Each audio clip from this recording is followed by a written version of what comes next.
मधुबन के बाबा मुरली वाले, आपका क्या कहना,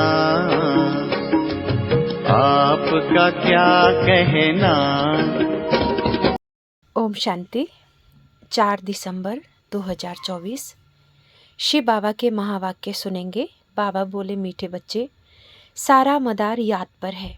याद से ही तुम मीठे बन जाएंगे। इस याद में ही माया की युद्ध चलती है। प्रश्न है, इस ड्रामा में कौन सा राज बहुत विचार करने योग्य है, जिसे तुम बच्चे ही जानते हो? उत्तर है, तुम बच्चे जानते हो कि ड्रामा में एक पार्ट 2 बार बज न सके। सारी दुनिया में जो भी पार्ट बजता है वो 1-2 से नया।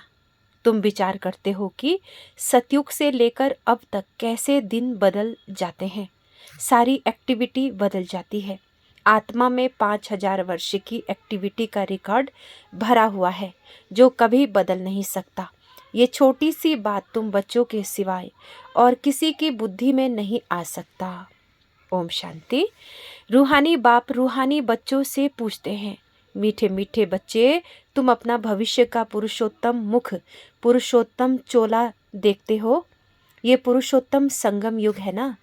तुम फील करते हो कि हम फिर नई दुनिया सतयुग में इनकी वंशावली में जाएंगे, जिसको सुख धाम कहा जाता है। वहाँ के लिए ही तुम अभी पुरुषोत्तम बन रहे हो। बैठे बैठे ये विचार आना चाहिए। स्टूडेंट जब पढ़ते हैं तो उनकी बुद्धि में ये जरूर रहता है, कल हम यह बनेंगे। वैसे तुम भी जब यहाँ बैठते हो तो भी जानते हो कि हम विष्णु की डिनास्टी में जाएंगे। तुम्हारी बुद्धि अब अलौकिक है और किसी मनुष्य की बुद्धि में ये बातें रमण नहीं करती होंगी। ये कोई कॉमन सत्संग नहीं है। यहाँ बैठे हो, समझते हो सत्य बाबा जिसको शिव कहते हैं, हम उनके संग में बैठे हैं। शिव बाबा ही रचयिता है, वही इस रचना के आदि मध्य अंत को जानते हैं, वही यह नॉलेज देते हैं, जैसे कल की बात सुनाते हैं।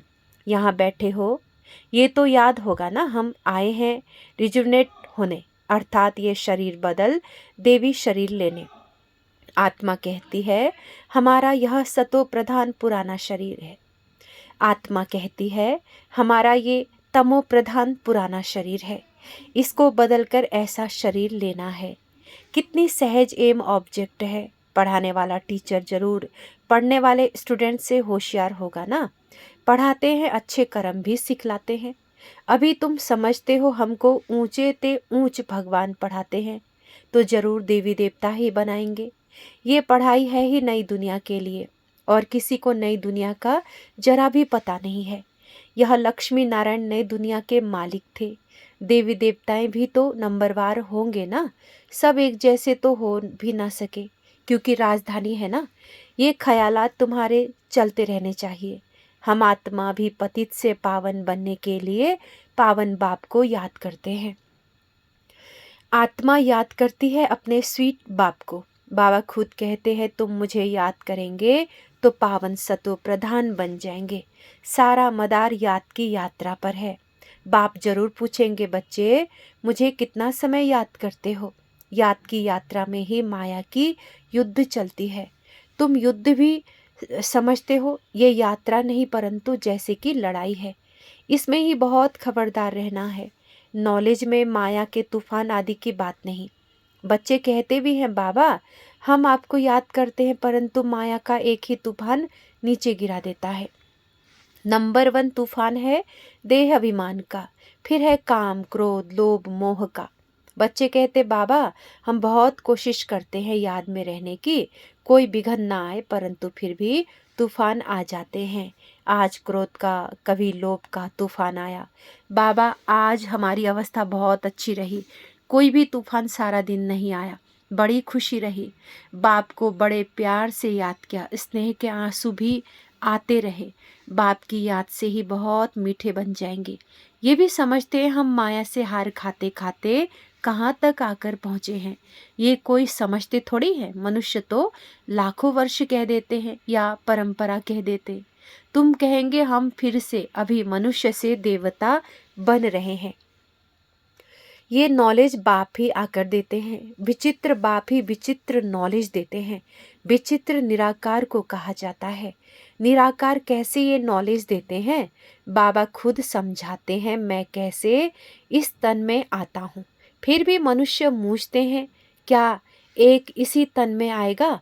परंतु ड्रामा में यही तन निमित्त बनता है, जरा भी चेंज हो नहीं सकती। ये बातें तुम ही समझकर और दूसरों को समझाओ। आत्मा ही पढ़ती है, आत्मा ही सीखती सिखलाती है। आत्मा मोस्ट वैल्यूबल है। आत्मा विनाशी है, सिर्फ शरीर खत्म होता है। हम आत्मा अपने परम पिता परमात्मा से रचता और रचना के आदि मध्य अंत के 84 जन्मों की नॉलेज ले रहे हैं। नॉलेज कौन लेते हैं? हम आत्मा। तुम आत्मा ने ही नॉलेजफुल बाप से मूल वतन सूक्ष्म वतन को जाना है। मनुष्यों को पता ही नहीं है कि हमें अपने को आत्मा समझना है। मनुष्य तो अपने को शरीर समझ उल्टे लटक पड़े हैं। गायन है आत्मा सत चित आनंद स्वरूप है। परमात्मा की सबसे जास्ती महिमा है। एक बाप की कितनी महिमा है, वही दुख हरता सुख करता है। मच्छर आदि की तो इतनी महिमा नहीं करेंगे कि वह दुख हरता सुख करता है, ज्ञान का सागर है। नहीं, यह है बाप की महिमा। तुम बच्चे भी मास्टर दुख हरता सुख करता हो। तुम बच्चों को भी ये नॉलेज नहीं थी, जैसे बेबी बुद्धि थे। बच्चे में नॉलेज नहीं होती और कोई अवगुण भी नहीं होता है, इसीलिए उसे महात्मा कहा जाता है, क्योंकि पवित्र है। जितना छोटा बच्चा उतना नंबर 1 फूल, बिल्कुल ही जैसे कर्मातीत अवस्था है। कर्म अकर्म विकर्म को कुछ भी नहीं जानते, इसलिए वह फूल है। सबको कशिश करते हैं, जैसे एक बाप सभी को कशिश करते हैं।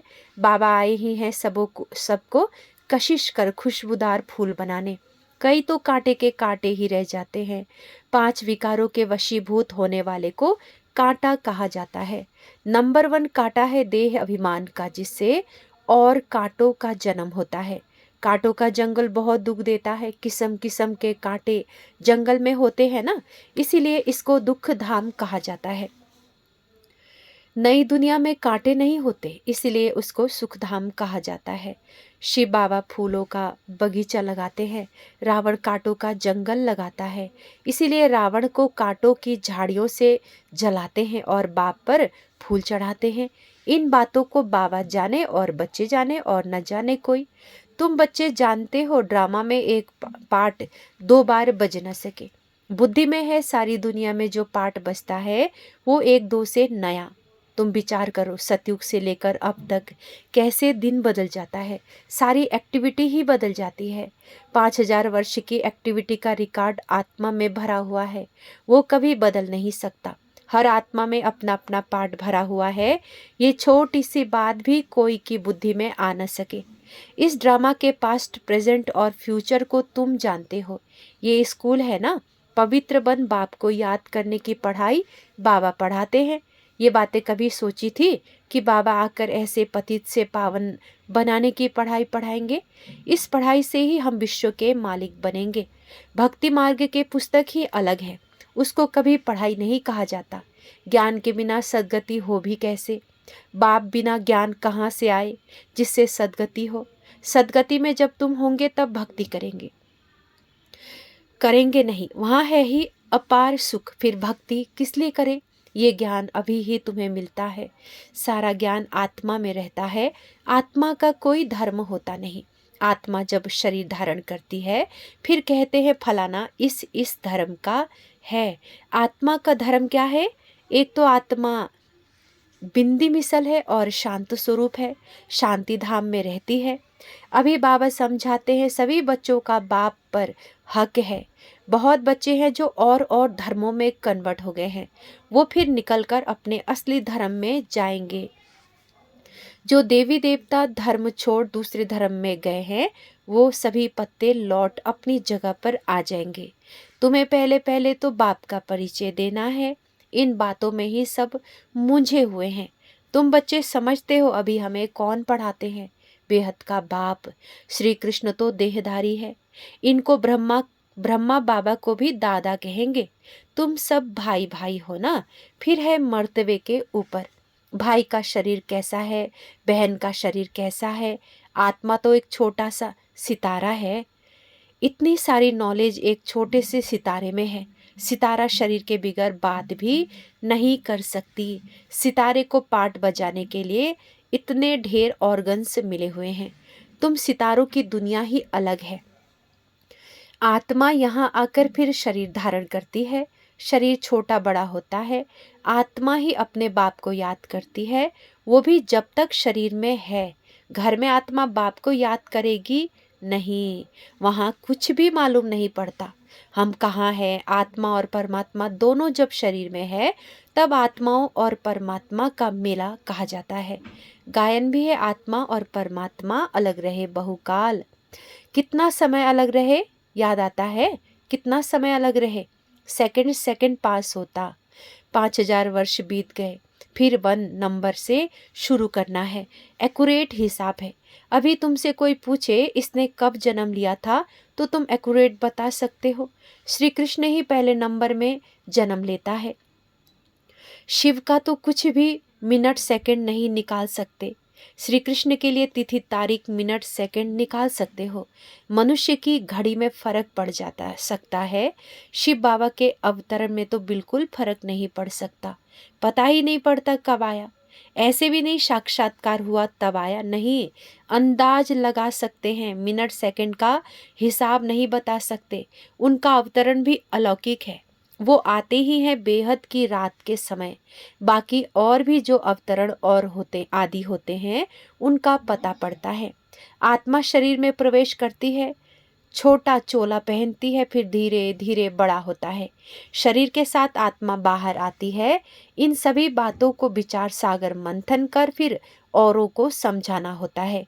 कितने ढेर मनुष्य हैं, एक न मिले दूसरे से। कितना बड़ा मांडवा है, जैसे बड़ा हॉल जिसमें बेहद का नाटक चलता है। तुम बच्चे यहाँ आते हो नर से नारायण बनने के लिए। बाप जो नई सृष्टि रचते हैं उसमें ऊंच पद लेने के लिए। बाकी ये जो पुरानी दुनिया है वो तो विनाश होनी है। बाबा द्वारा नई दुनिया की स्थापना हो रही है। बाबा को फिर पालना भी करनी है जरूर। जब ये शरीर छोड़े तब फिर सतयुग में नया शरीर लेकर पालना करे। उसके पहले इस पुरानी दुनिया का विनाश भी होना है। भंबोर को आग लगेगी। पीछे ये भारत ही रहेगा, बाकी तो खल्लास हो जाएंगे। भारत में भी थोड़े बचेंगे। तुम अब मेहनत कर रहे हो कि विनाश के बाद फिर सजाएं न खाएं। अगर विकर्म विनाश नहीं होंगे तो सजाएं भी खाएंगे और पद भी नहीं मिलेगा। तुमसे जब कोई पूछते हैं तुम किसके पास जाते हो तो बोलो शिव बाबा के पास, जो ब्रह्मा के तन में आया हुआ है। ये ब्रह्मा कोई शिव नहीं है। जितना बाप को जानेंगे तो बाप के साथ प्यार भी रहेगा। बाबा कहते हैं बच्चे तुम और कोई को प्यार नहीं करो, और संग प्यार तोड़ एक संग जोड़ो।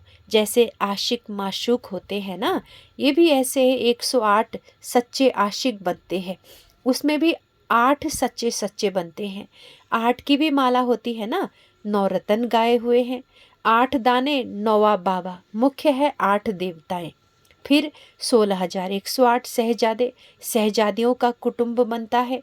त्रेता अंत तक बाबा तो हथेली पर बहिस्त दिखलाते हैं। तुम बच्चों को नशा है कि हम तो सृष्टि के मालिक बनते हैं। बाबा से ऐसा सौदा करना है। कहते हैं कोई बिरला व्यापारी ये सौदा करे। ऐसे कोई व्यापारी थोड़ी है। तो बच्चे ऐसे उमंग में रहो, हम जाते हैं बाबा के पास। ऊपर वाला बाबा, दुनिया को मालूम नहीं है, वो कहेंगे कि वो तो अंत में आता है। अब वही कलयुग का अंत है, वही गीता महाभारत का समय है। यही यादव जो मूसल निकाल रहे हैं, वही कौरवों का राज्य, और वही तुम पांडव खड़े हो। तुम बच्चे अभी घर बैठे अपनी कमाई कर रहे हो। भगवान घर बैठे आया हुआ है, इसीलिए बाबा कहते हैं कि अपनी कमाई कर लो। यही हीरे जैसा जन्म अमोलक है, गाया हुआ है। अब इसको कौड़ी बदले खोना नहीं। अब तुम इस सारी दुनिया को राम राज्य बनाते हो। तुमको शिव से शक्ति मिलती है। बाकी आजकल कईयों की अकाले मृत्यु भी हो जाती है। बाबा बुद्धि का ताला खोलता है और माया बुद्धि का ताला बंद कर देती है। अब तुम माताओं को ही ज्ञान का कलश मिला हुआ है। अबलाओं को बल देने वाला वह है। यही ज्ञान अमृत है। शास्त्रों के ज्ञान को कोई अमृत नहीं कहा जाता है। अच्छा, मीठे मीठे सिखलदी बच्चों प्रति माता पिता बाप दादा का याद प्यार और गुड मॉर्निंग। रूहानी बाप के रूहानी बच्चों को नमस्ते। हम रूहानी बच्चों के रूहानी माता पिता बाप दादा को गुड मॉर्निंग और नमस्ते। ओम शांति बाबा, ओम शांति। धारणा के लिए मुख्य सार। पहला पॉइंट है, एक बाप की कशिश में रहकर खुशबूदार फूल बनना है। अपने स्वीट बाप को याद कर देह अभिमान के कांटे को जला देना है। एक बाप की कशिश में रहकर खुशबूदार फूल बनना है। अपने स्वीट बाप को याद कर देह अभिमान के कांटे को जला देना है। दूसरा पॉइंट, इस हीरे तुल्य जन्म में अविनाशी कमाई जमा करनी है। कौड़ियों के बदले इसे गंवाना नहीं है। एक बाप से सच्चा प्यार करना है। एक के संग में रहना है। वरदान है, ब्राह्मण जीवन में सदा खुशी की खुराक खाने और खुशी बांटने वाले खुश नसीब भव। विस्तार, इस दुनिया में आप ब्राह्मणों जैसा खुश नसीब कोई हो नहीं सकता, क्योंकि इस जीवन में ही आप सबको बाप दादा का दिल तख्त मिलता है। सदा खुशी की खुराक खाते हो और खुशी बांटते हो। इस समय बेफिक्र बादशाह हो। ऐसी बेफिक्र जीवन सारे कल्प में और किसी भी युग में नहीं है। सतयुग में बेफिक्र होंगे, लेकिन वहाँ ज्ञान नहीं होगा। अभी आपको ज्ञान है, इसलिए दिल से निकलता है, मेरे जैसा खुशनसीब कोई नहीं। स्लोगन है, संगम युग के स्वराज्य अधिकारी ही भविष्य के विश्व राज्य अधिकारी बनते हैं। संगम युग के स्वराज्य अधिकारी ही भविष्य के विश्व राज्य अधिकारी बनते हैं। ये थे शिव बाबा के महावाक्य। अच्छा, ओम शांति, ओम शांति, ओम शांति।